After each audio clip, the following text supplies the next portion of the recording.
Hey guys, welcome back to the layout. I had some requests for a little quick layout tour, so I want to show you guys kind of what the layout features, where it is, and go from there.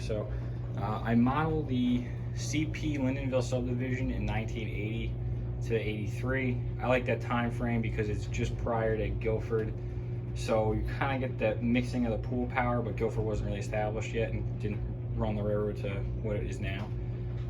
Canadian Pacific as well.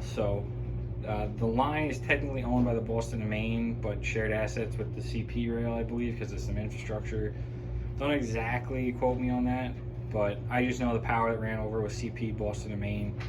A little bit of freelance things with some other railroads. Meaning like some CV pool power, Conrail occasionally had some stuff come up, B&O, things like that in nature. But I'll start with here. This is Newport. So Newport is the major hub of the layout with the huge yard. This is something that I featured. Now there's two major yards on the layout. There's St. John's Bury, which has interchange with the Lamoille Valley, Maine Central, CP and Boston and Maine, and Newport, which is the end of the line before Canada. So ideally what goes on here is you would have Boston and Maine and CP trains run up to here. Now I don't know exactly the specifics of it. I just know Boston Maine power wouldn't generally cross into Canada, and CP stuff would kind of get recruited in Newport, from what I understand. So I've kind of modeled it there as if this is the end of the line, and these trains would continue on and into would be Ontario and such, and keep going. So that's kind of what we model. Now over here, this is the north side of Newport Yard, so we'll be looking at Canada going this way, and the rest of Vermont going that way. So right here I model the yard. You come in, this would be where the turntable is. The engine shops would be about here in the aisleway. I didn't model them obviously because there's just really no room to, but I decided I'll model a good maintenance away fleet, the turntable, and then the fuel pad and area. So we got a CP plow. These are actually both of the new Atherm Jeep 9 releases of the Boston Maine. I just got them the other day, so I'm still tinkering around with them. Now I got them with tsunami sound. I'm probably gonna change that to lock sound, but just so you guys get an idea, because I'm not a big tsunami guy. But anyway, so CP power consists of RS18Us, RS18s, C424s. I have the big C630Ms, I believe that's right. The RS2s are what CP kind of consists of. B&M is anything from Jeep 40s, Jeep 38s, Jeep 9s, the Jeep 20s with the low nose. So those floating around. Traffic on the line is generally paper, propane, some piggyback stuff. This was something I saw pretty interesting, was ore. They used to come up from the D&H. I never saw it on the line, to be honest with you, but I just saw it in some pictures in the 80s, and I figured I could model with some cars, so I decided that'd be pretty cool.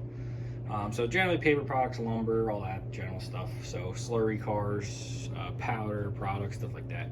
So not too many oddball cars, but I definitely have some that I'll throw in there, like pole cars and stuff that I've seen on the line before. So I generally stick to the era and operations.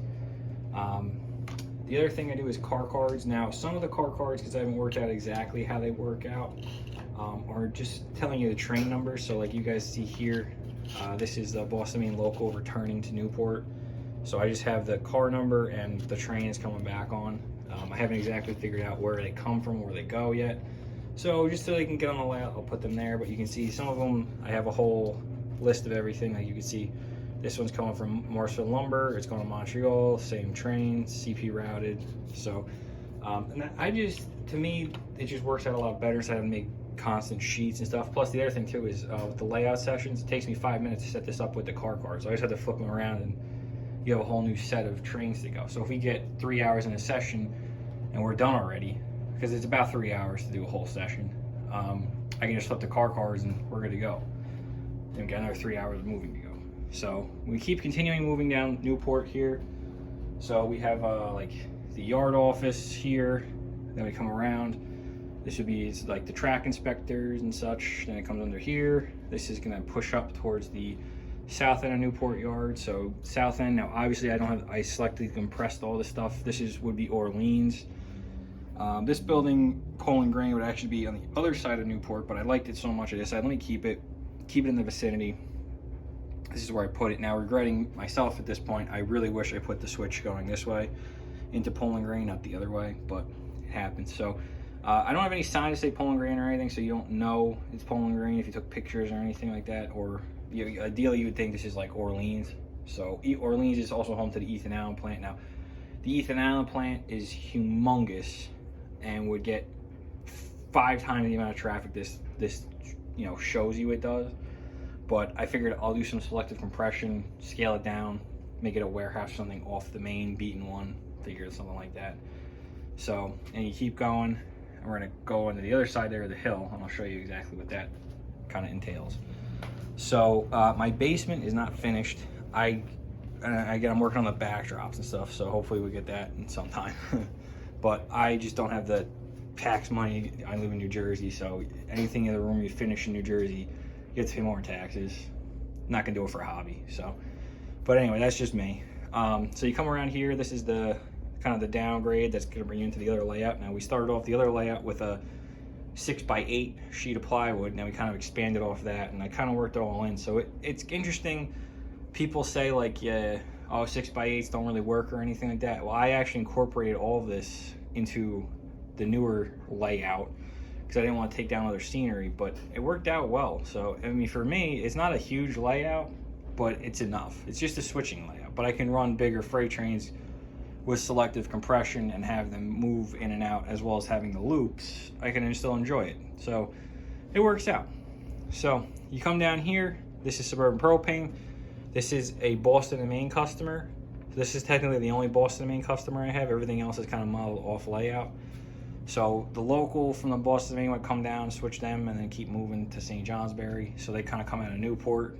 And, you know, you can get away with it saying there's maybe like another branch or something that goes off somewhere. And it's just some way I could run Boston and Maine power, so that's what I decided to do. So they'll come down here. This is a yard job. In Newport, we'll switch these 2 facilities, and then they'll bring the big train down. And that goes go right to St. Johnsbury. Now, this is like a shared asset customer, so sometimes CP can switch it for Boston and Maine, and sometimes Boston and Maine switches it just Boston and Maine, so it all depends. Because they would be considered like a will call customer, so they're going to call up whenever they need this car taken out and maybe a fresh car put back or that car moved up. That's the idea. So these guys keep coming. They're going to come into what would be like Lyndonville, Vermont. They're going to keep going south. They do a couple laps around the layout, and then magically you're in St. Johnsbury. So then the power would get cut off and is put on over the track over here.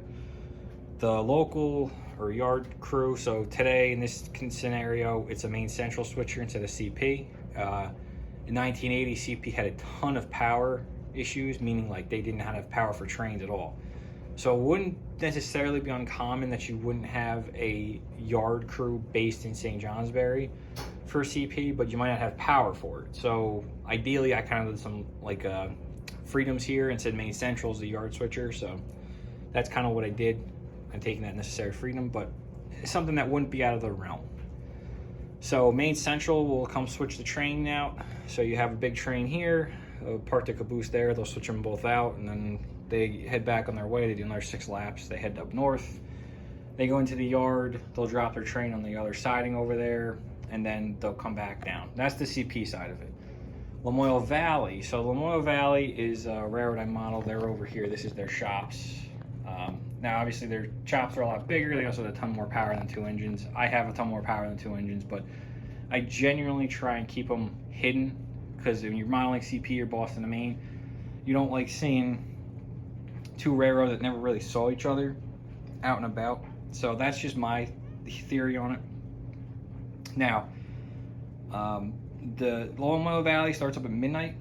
They're solely a night job on this layout. They had 2 jobs, one that did night, where they would go from Marshville to St. Johnsbury, switch with CP, Main Central, Boston, Maine, and come back to Marshville. That terminated that job. The morning ran from 7 a.m. to probably about the afternoon, I would say 3, 4, 5, something like that. And they would go from Marshville to St. Albans, Vermont, interchange with the Central Vermont, and then come back. So they were solely a bridge line, not much traffic besides maybe a handful of customers.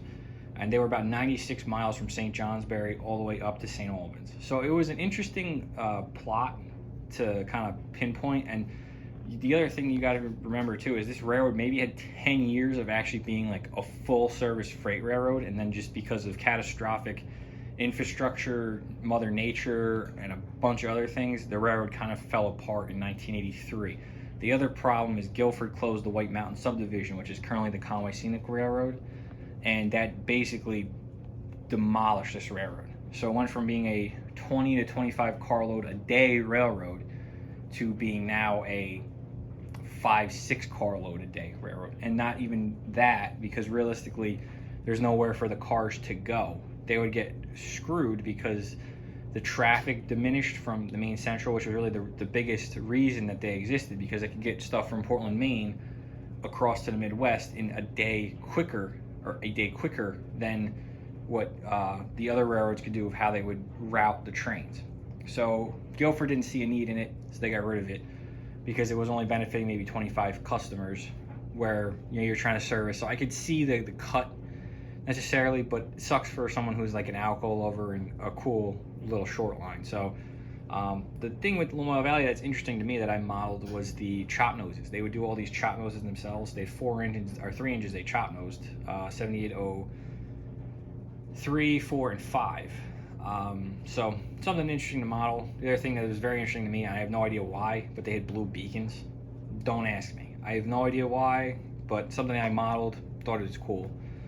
But anyway, so they start up at midnight. They're going to run into here, get all the local pickups from the lumber company, Agway, the Team Track and Lumber Company, and then they head back to St. Johnsbury, turn and burn their cars, to come back, put them all in their positions, engines go back in the roundhouse. So this is a job where you start at midnight, then the BM local crew starts up around 4:30, the CP yard switcher starts up at 7, and these guys are done at 7.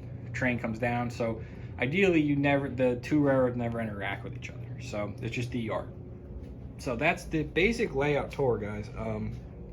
Now I have dispatching and all that stuff in an operations session. This is a simple thing I came up with. This is just a board. So if you guys notice, this is the whole system map. So as I kind of explained it, so we're in Newport up here, come down to St. Johnsbury, Morrisville, St. Johnsbury, all the jobs listed. So, and sometimes those add, sometimes those subtract.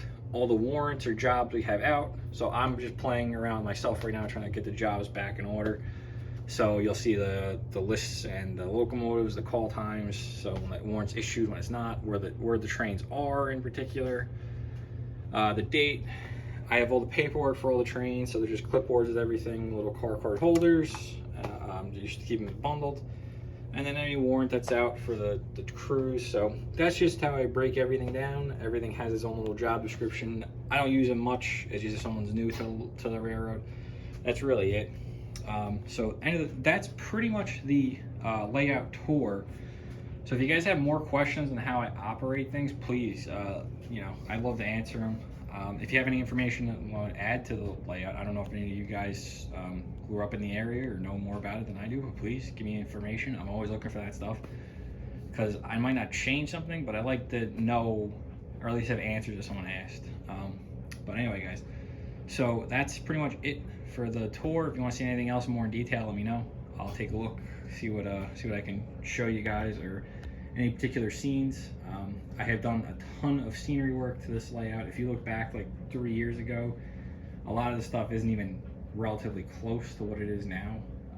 So I felt like, me personally, I like touching things till they're good, or doing things till I find them greater, till I find a greater love for them. So that's kind of what I do. Same thing with I just did a whole addition in the back there, and that took me probably about 6 months, and I'm loving it. I think it looks great. I have some track issues in some spots, but other than that, it's been awesome. So anyway, guys, please, love, comments, whatever, keep it going, and I'll see you next time.